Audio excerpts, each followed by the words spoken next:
Rabbi shrah li sadri wa yassir li amri wahlul 'uqdatam min lisani yafqahu qawli. Tuan-tuan, puan-puan, muslimin muslimat. Tak ada perempuan jemaah. Tamam. Sidang jemaah yang dirahmati Allah sekalian, tamanya alhamdulillah. Setinggi-tinggi rasa syukur kepada Allah Subhanahu wa taala kerana dengan izinnya dan rahmatnya kita sedang berada di penghujung bulan Ramadan Al-Mubarak. Dan alhamdulillah sepanjang sebulan dan tak beberapa hari lagi kita akan menyambut hari kemenangan, hari kejayaan bagi mereka yang melaksanakan ibadah puasa. Mudah-mudahan dengan ibadah yang kita laksanakan sepanjang bulan Ramadan itu akan diterima oleh Allah sebagai amal saleh untuk persiapan kita untuk kembali menemui Allah Subhanahu wa taala. Wa tazawwadu fa inna khairaz zadi taqwa wattaquni ya ulil albab. Persiapkanlah bekalan, sebaik-baik bekalan ialah bertakwa kepada Allah Subhanahu wa taala. Kita akan kembali kepada Allah dan akan meninggalkan semua yang ada, kerana semuanya milik Allah, hatta diri kita, keluarga kita, harta benda kita dan sebagainya, semuanya akan berpisah dengan kita dan kita semuanya akan kembali kepada Allah. Daripada Allah kita datang ke dunia ini untuk melaksanakan ibadat kepada Allah, dan seterusnya kita akan kembali kepada Allah Subhanahu wa taala. Apa yang penting kita berdoa kepada Allah supaya kita kembali kepada Allah sebagai seorang yang beriman, yang bertakwa kepada Allah Subhanahu wa taala. Karena itulah tuan-tuan dan puan-puan sekalian, tazkirah ini adalah merupakan suatu peringatan yang disebut di dalam Al-Quran. Wa dzakkir fa inna dzikra tanfa'ul mu'minin. Mengingatlah, berilah peringatan sesama orang mukmin, karena peringatan itu memberi manfaat kepada orang-orang yang beriman. Jadi artinya tuan-tuan, tazkirah ataupun peringatan ataupun taujihat ataupun nasihat kepada siapa untuk mendapat manfaatnya ialah kepada mereka yang beriman. Orang yang beriman maknanya orang yang yakin, yang tidak ada ragu-ragu kepada Allah Subhanahu wa taala, kepada prinsip-prinsip rukun iman dan kepada syariat Allah Subhanahu wa taala. Jadi kerana itulah tuan-tuan, diminta kita sentiasa mengingat melalui majlis-majlis ilmu dan seumpamanya, dapat kita mengingat sesama kita.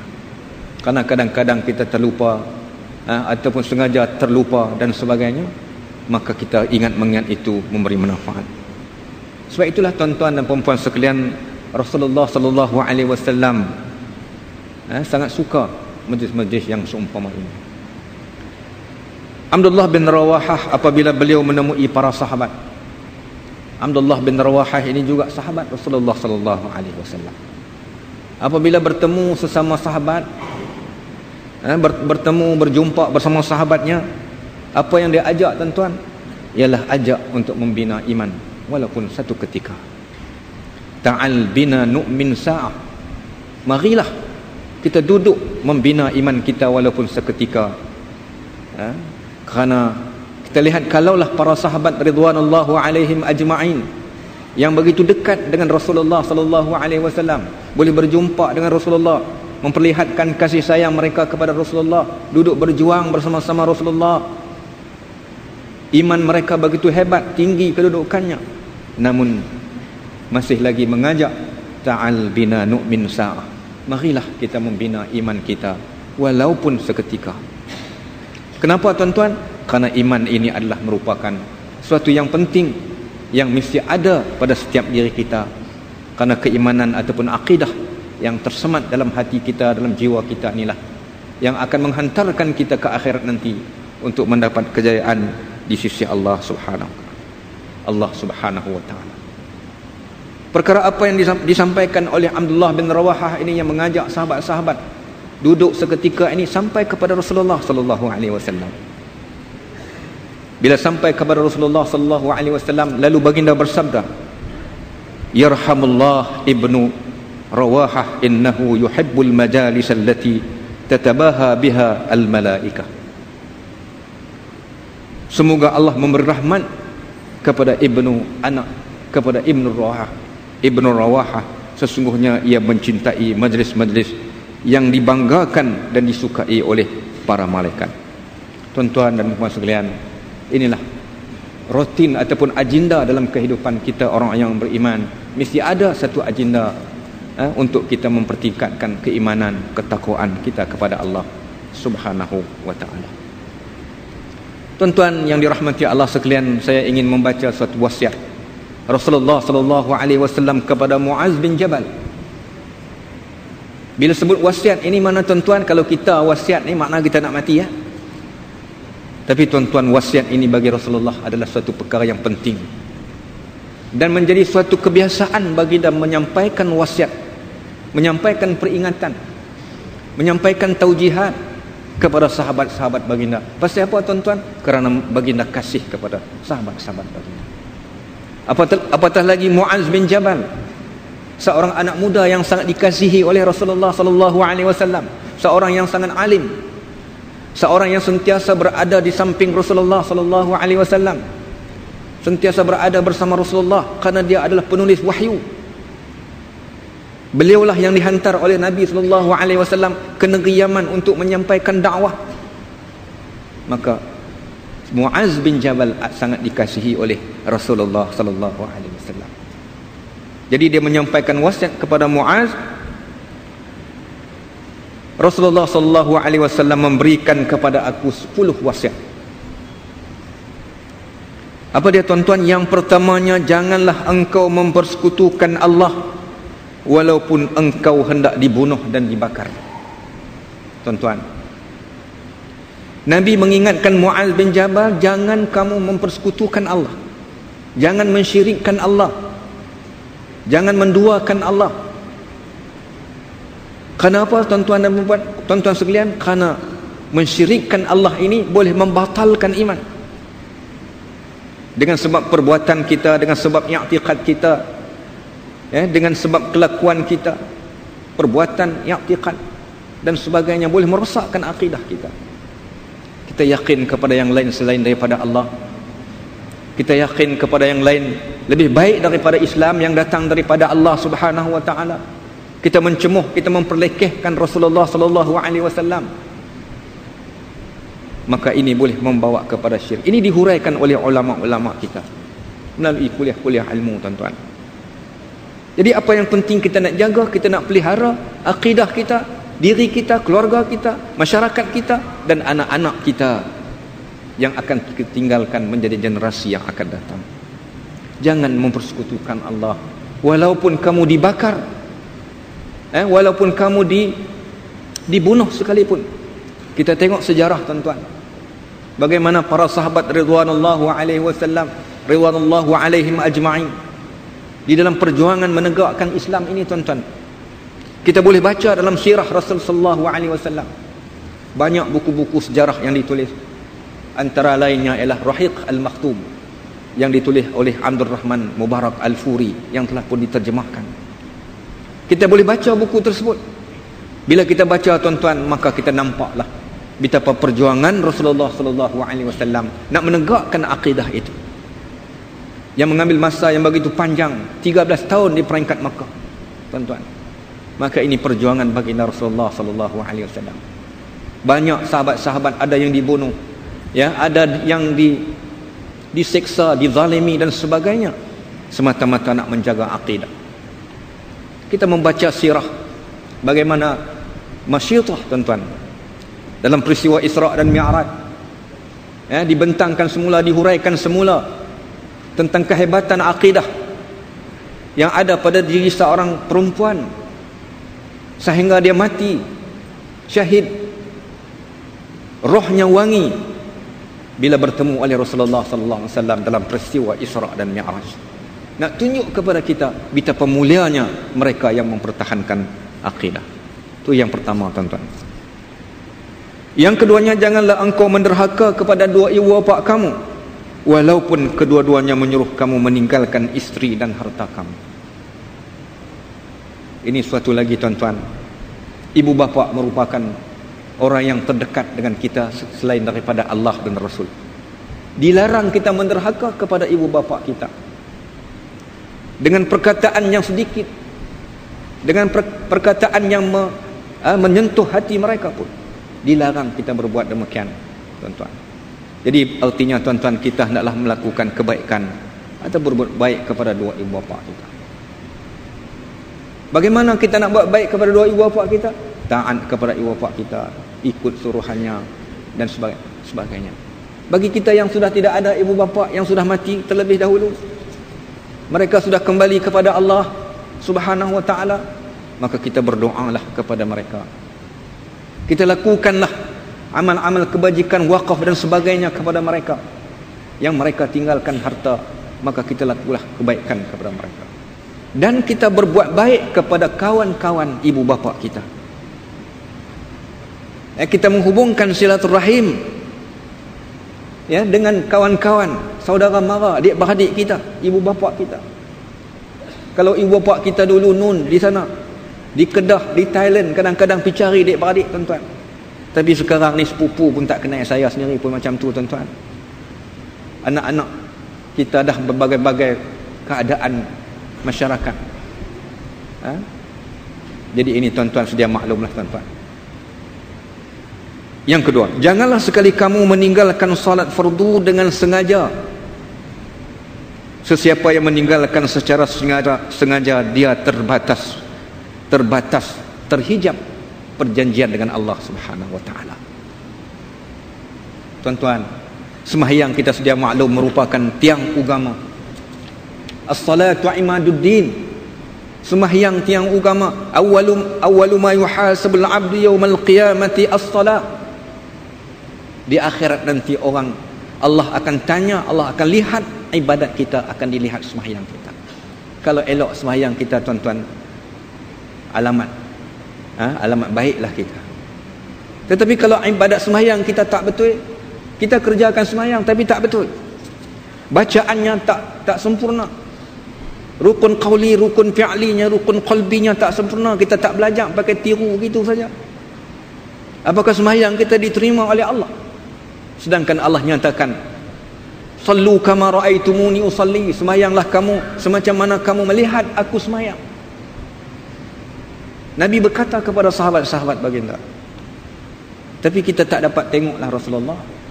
Nabi telah meninggalkan kita 14 abad yang lalu. Ra'aitumuni di sini ulama-ulama mengatakan kita belajar sembahyang. Kita terus belajar sembahyang, memperelokkan solat kita. Kadang-kadang kita sembahyang tapi mungkar buat juga. Kadang-kadang kita sembahyang perkara-perkara yang dilarang oleh Allah kita lakukan juga. Kita sembahyang, jaga sembahyang, tapi aurat tidak tutup. Aurat kita tidak sempurna. Wanita-wanita kita, isteri-isteri kita, anak-anak kita bagaimana?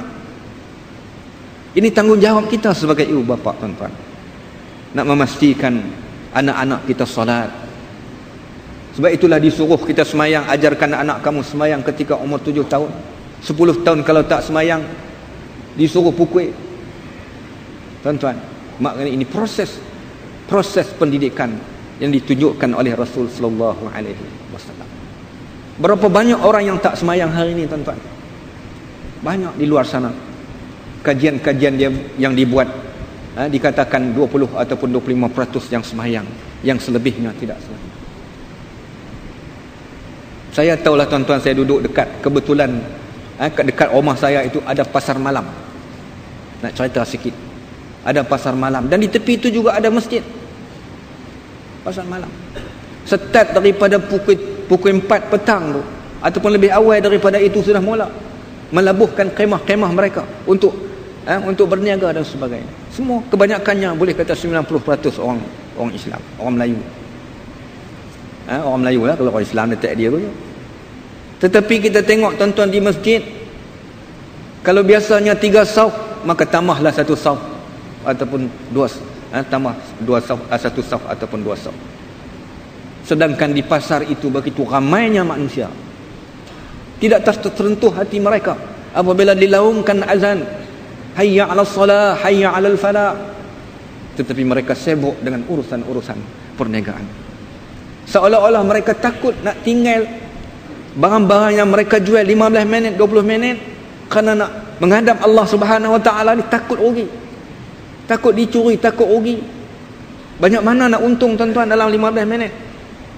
Tetapi kerana tidak ada akidah, imannya tidak begitu teguh dalam hati dan jiwa, maka mereka menungkarkan kebenaran dengan sanggup meninggalkan salat.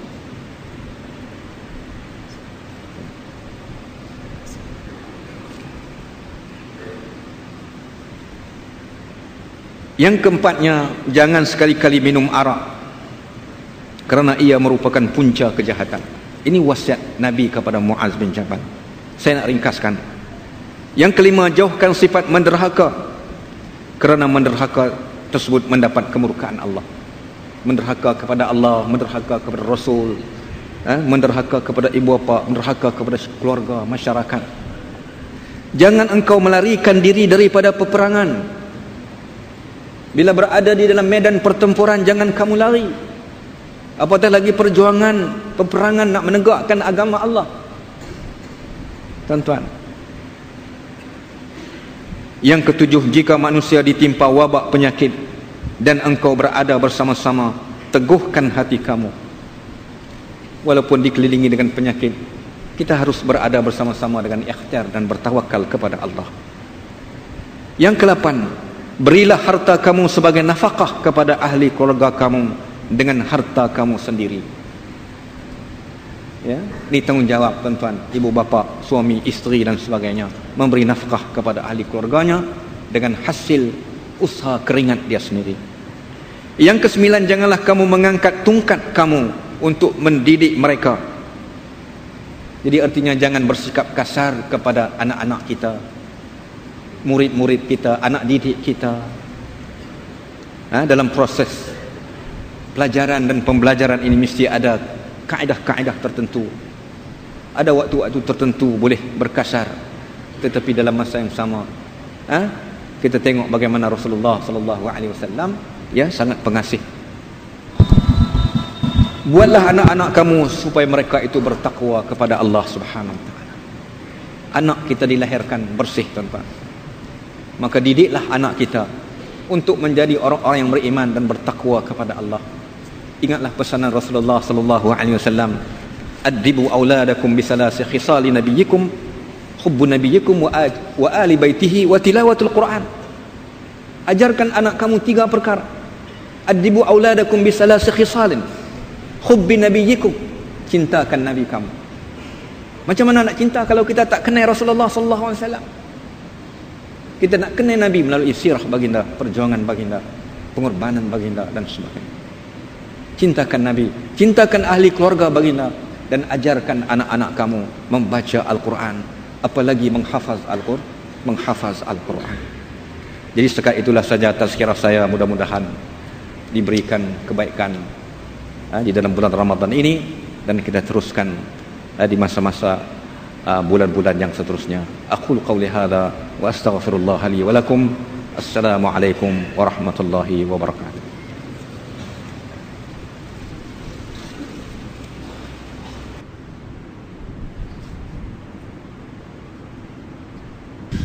إن الله وملائكته يصلون على النبي يا أيها الذين آمنوا صلوا عليه وسلموا تسليما.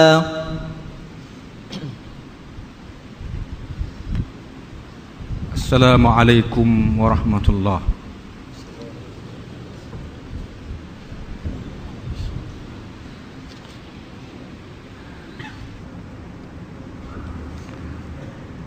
الحمد لله رب العالمين والعاقبة للمتقين ولا عدوان إلا على الظالمين.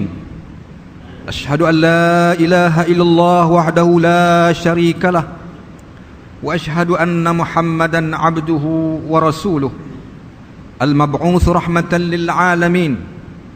اللهم صل وسلم وبارك على سيدنا محمد وعلى آله وأصحابه أجمعين. أما بعد، فيا عباد الله، usikum wa iyaya bitaqwallahi faqad fazal muttaqun.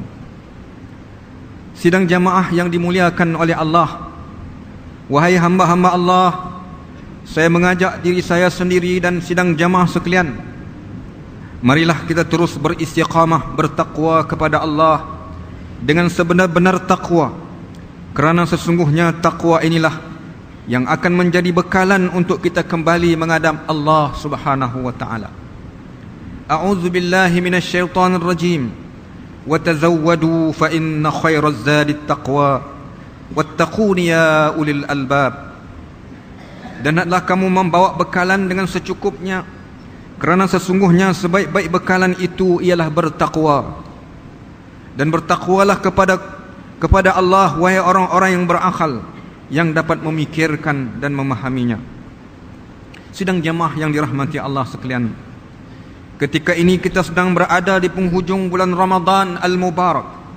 Ini bermakna tidak beberapa hari lagi kita akan berpisah dengan Ramadan yang syarat dengan 1001 macam kurniaan yang berupa nikmat dan rahmat serta kelebihan yang dikurniakan oleh Allah kepada kita semua. Berbahagialah mereka yang telah berjaya melaksanakan ibadat puasa dengan sempurnanya berdasarkan syariat Allah Subhanahu wa taala. Rasulullah sallallahu alaihi wasallam telah menunjukkan dengan jelas bagaimana seharusnya ibadat puasa itu dikerjakan.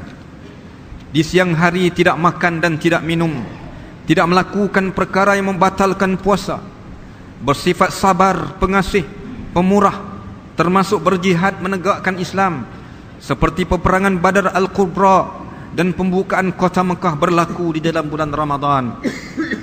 Pada malam hari baginda beribadat, berqiyam, bertadarus Al-Quran, berzikir, memuji dan membesarkan Allah, serta beristighfar kepada Allah Subhanahu wa ta'ala. Inilah proses ibadah yang dilalui oleh baginda dan dituruti oleh para sahabat baginda dan diikuti oleh orang-orang yang benar-benar beriman dan bertakwa. Sidang jamaah sekalian, matlamat utama yang mahu dilahirkan melalui ibadat puasa ialah sifat taqwa. Ya ayyuhalladzina amanu kutiba alaikumus shiyam kama kutiba alal ladzina min qablikum la'allakum tattaqun.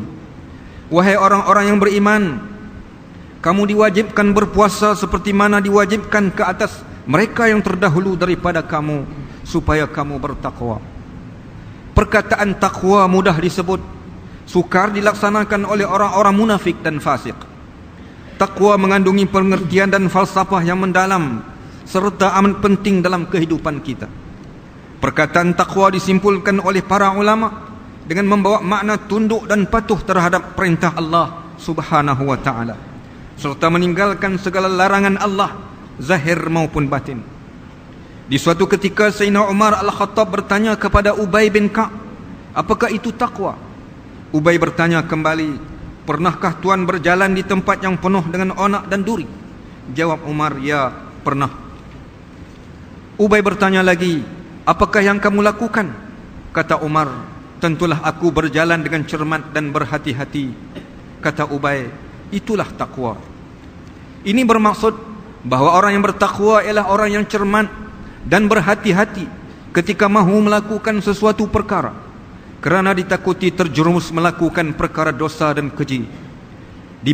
Ia bimbang dan takut akan azab Allah sekiranya dosa tidak diampunkan oleh Allah Subhanahu wa ta'ala. Ia takut amalannya tidak diterima oleh Allah. Kerana itulah ia menjadi orang yang amat cermat dan berhati-hati dalam mengharungi dunia yang penuh simpang siur kesesatan ini. Lebih-lebih lagi ketika ini terlalu banyak terdedah di sekeliling kita dengan perkara yang mahu menarik melakukan maksiat kepada Allah Subhanahu wa ta'ala. Oleh itu, marilah kita terus mengekalkan sifat orang-orang yang bertakwa setelah dididik melalui madrasah Ramadan, mahupun nantinya kita berpisah dengan Ramadan. Kita tidak hanya menjadi hamba Allah yang hanya terbaik di bulan Ramadan sahaja, sedangkan pada bulan yang lain kita tidak lagi seperti di bulan Ramadan. Sikap demikian seolah-olah kita menjadi hamba kepada bulan Ramadan, bukan menjadi hamba kepada Allah Subhanahu wa ta'ala. Sedangkan takwa yang sebenar ialah tidak membataskan masa, tempat dan keadaan. Diperingatkan oleh Rasulullah sallallahu alaihi wasallam yang bermaksud takutlah kepada Allah di mana saja kamu berada. Marilah kita membina sifat takwa dalam diri kita, bermula dari kekuatan iman dan kefahamannya yang betul, berusaha memahami syariat Islam melalui sumber-sumber yang betul. Binalah ia di dalam hati, jiwa dan fikiran kita. Dari situ akan mencetuskan kesediaan untuk mentaati perintah Allah dan Rasulnya. Qul ati'ullaha war rasul fa in tawallaw fa innallaha la yuhibbul kafirin. Maksudnya, katakanlah wahai Muhammad, taatlah kamu kepada Allah dan Rasulnya. Oleh itu, jika kamu berpaling, yakni menderhaka, maka sesungguhnya Allah tidak suka kepada orang-orang yang kafir. Sidang jamaah sekalian, marilah kita bermuhasabah diri kita masing-masing, sejauh mana sifat takwa yang diperolehi melalui didikan Ramadan terus kekal dan tidak dalam diri, terus kekal ataupun tidak di dalam diri kita. Sejauh manakah semangat dan roh Al-Quran yang kita bertadarus membacanya terus subur dalam diri kita, keluarga kita, masyarakat kita dan negara kita. Ingatlah peringatan Allah Subhanahu wa taala, inna anzalna ilaikal kitaba bil haqq litahkuma bainan nas bima arakallah wa la takul lil khainina khasima.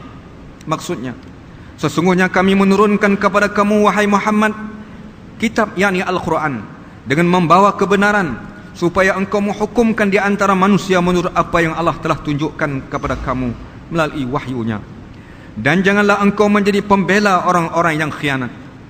Di dalam ayat yang lain Allah berfirman, وَمَا أَنزَلْنَا عَلَيْكَ الْكِتَابِ إِلَّا لِتُبَيِّنَ لَهُمُ الَّذِي اخْتَلَفُوا فِيهِ وَهُدًى وَرَحْمَةً لِقَوْمٍ يُؤْمِنُونَ. Maksudnya, dan tidaklah kami menurunkan Al-Quran kepada kamu wahai Muhammad, melainkan supaya engkau menerangkan kepada mereka akan apa yang mereka perselisihkan padanya, dan supaya menjadi petunjuk dan rahmat bagi orang-orang yang beriman. Sidang jamaah sekalian, amat malang jika kita telah berpuasa dan telah melalui proses sepanjang bulan Ramadan, di luar Ramadan masih mengekalkan ciri-ciri dan sifat-sifat jahiliyah. Allah mengingatkan kita melalui firman-Nya, وَمَا كَانَ لِمُؤْمِنٍ وَلَا مُؤْمِنَةٍ إِذَا قَضَى اللَّهُ وَرَسُولُهُ أَمْرًا أَنْ يَكُونَ لَهُمُ الْخِيَرَةُ مِنْ أَمْرِهِمْ وَمَنْ يَعْصِ اللَّهَ وَرَسُولَهُ فَقَدْ ضَلَّ ضَلَالًا مُبِينًا. Dan tidaklah harus bagi orang yang beriman, lelaki maupun perempuan, apabila Allah dan Rasulnya menetapkan keputusan mengenai sesuatu perkara, tidak harus bagi mereka mempunyai hak memilih ketetapan sendiri mengenai urusan mereka. Dan sesiapa yang tidak taat kepada hukum Allah dan Rasulnya, maka sesungguhnya ia telah sesat dengan kesesatan yang nyata. Menurut ahli tafsir, ayat ini turun menegur Zainab binti Jahshin yang enggan menerima pinangan Rasulullah SAW untuk dikahwinkan dengan Zaid bin Harisah, yakni anak angkat kepada Rasulullah SAW. Zainab berbangga, ia adalah seorang wanita rupawan dan bangsawan, sedangkan Zaid bin Harisah ialah bekas seorang hamba dan tidak layak dikahwinkan dengannya. Tetapi dia lupa ini adalah ketetapan Rasulullah SAW. Lalu turunlah Al-Quran menegur sikap Zainab binti Jahshin kerana menolak ketetapan Rasulullah SAW. Tuan-tuan, jika dalam soal menolak peminangan sekalipun ditegur oleh Allah, bagaimana jika menolak syariat Allah Subhanahu wa taala yang terkandung dalam Al-Quran dan hadis Nabi SAW yang mengandungi panduan seluruh urusan kehidupan kita?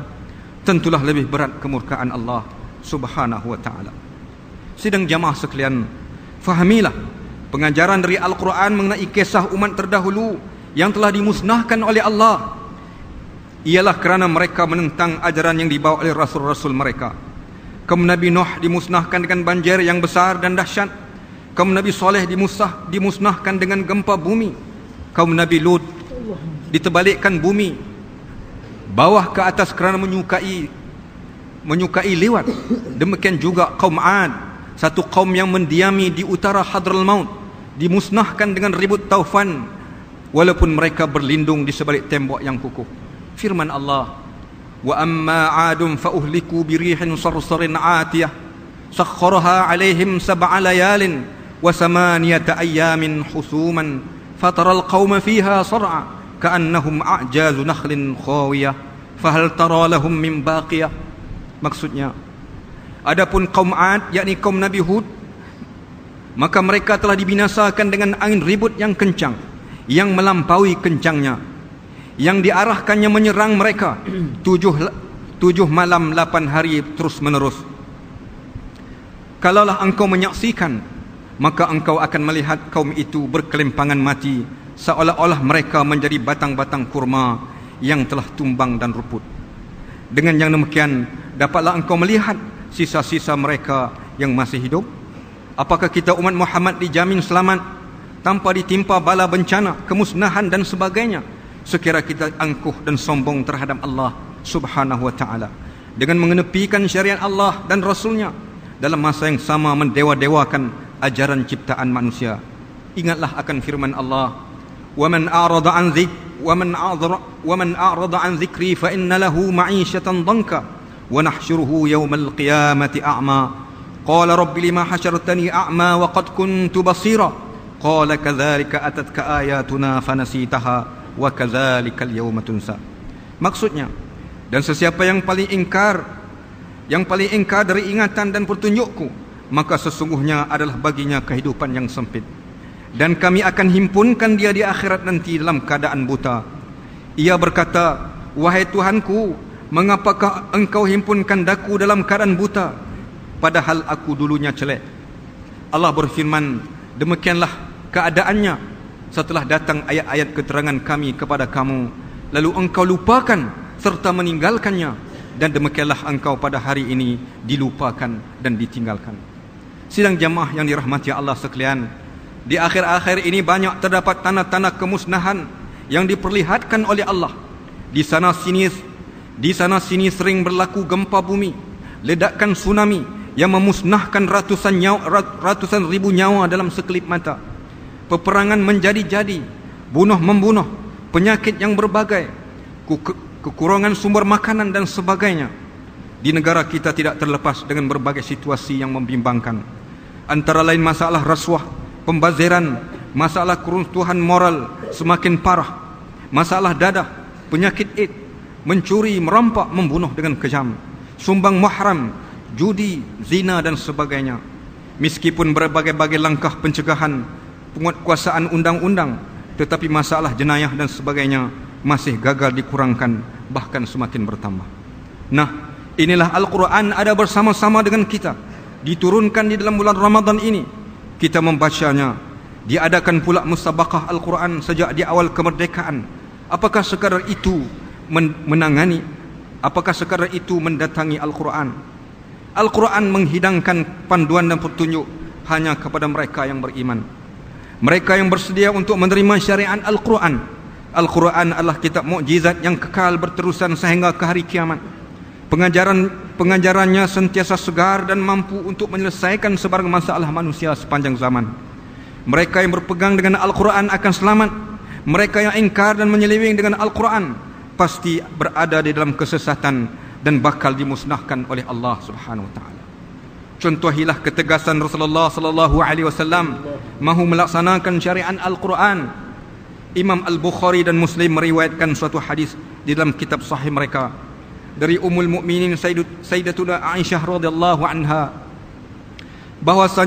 bahwasanya orang Quraisy gelisah terhadap kes wanita bangsa Makhzumi mencuri.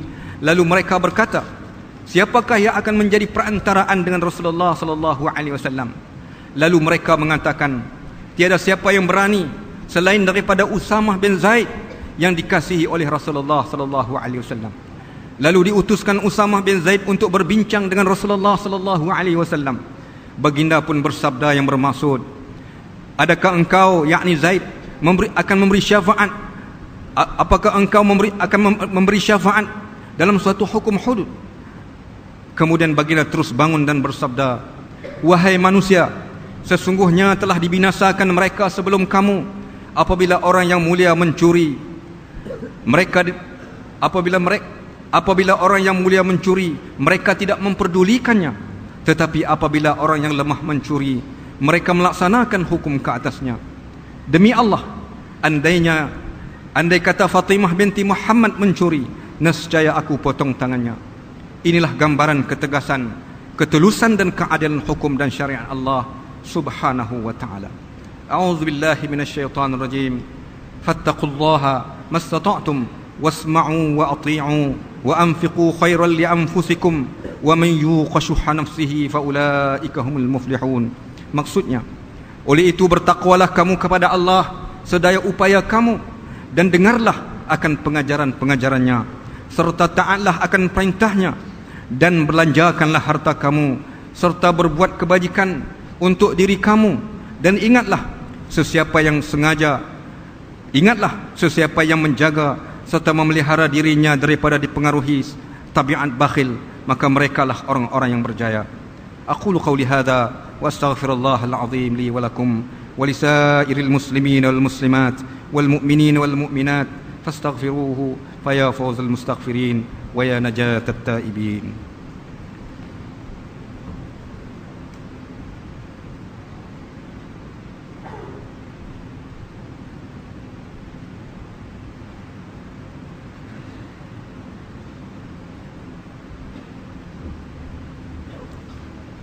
الحمد لله الذي جعلنا من المسلمين ورزقنا من الطيبات. أشهد أن لا إله إلا الله وحده لا شريك له وأشهد أن محمدا عبده ورسوله. اللهم صل وسلم وبارك على سيدنا محمد وعلى آله وصحبه ومن تبعهم بإحسان إلى يوم الدين. أما بعد فيا عباد الله اتقوا الله فقد فاز المتقون. قال الله تعالى: إن الله وملائكته يصلون على النبي يا أيها الذين آمنوا صلوا عليه وسلموا تسليما. اللهم صل على سيد المرسلين وارض اللهم عن أصحابه وقرابته وأزواجه وذرياته أجمعين. اللهم اغفر للمسلمين والمسلمات والمؤمنين والمؤمنات الأحياء منهم والأموات إنك سميع قريب مجيب الدعوات ويا قاضي الحاجات. اللهم إنا نسألك ونتوسل إليك بنبيك الأمين ونسألك بأسمائك الحسنى وصفاتك العظمى أن تحفظ بعين عنايتك الربانية وبحفظ وقايتك الصمدانية جلالة ملكنا المعظم سلطان سلانغور سلطان شرف الدين إدريس شاه الحاج ابن المرحوم سلطان صلاح الدين عبد العزيز شاه الحاج. اللهم أدم العون والهداية والتوفيق والصحة والسلامة منك لوليك عهد السلامر تنكو أمير الشاه ابن السلطان شرف الدين إدريس الحاج في أمن وصلاح وعافية بمنك وكرمك يا ذا الجلال والإكرام. اللهم أطل عمرهما مصلحين للموظفين والرعية والبلاد وبلغ مقاصدهما لطريق الهدى والرشاد. Ya Allah, Engkaulah Tuhan yang maha berkuasa. Kami bersyukur kehadrat-Mu yang melimpahkan rahmat dan nikmat sehingga kami dapat meneruskan usaha ke arah memperkukuhkan negara umat Islam, khususnya negeri Selangor sebagai negeri yang aman, maju dan sejahtera. Justru kami pohon kehadrat-Mu ya Allah, tetapkanlah iman kami, tingkatkanlah amal kami, kukuhkanlah perpaduan kami, murahkanlah rezeki kami, tambahkan kami dengan ilmu dan kemahiran. Suburkanlah jiwa kami dengan akhlak yang mulia. Lindungilah kami daripada ujian-Mu yang berat seperti kemarau panjang, banjir besar, wabak penyakit, persengketaan, kemiskinan dan lain-lain, supaya hidup kami akan sentiasa bertambah makmur dan barakah. Ya Allah, bukakanlah hati kami untuk melaksanakan ibadat zakat sebagaimana yang telah Engkau fardukan. Berkatilah hidup orang-orang yang melaksanakan tuntutan berzakat, menyayangi fakir miskin. Sucikanlah harta dan jiwa mereka. Lindungilah golongan fuqara dan masakin daripada kekufuran dan kefakhiran yang berpanjangan.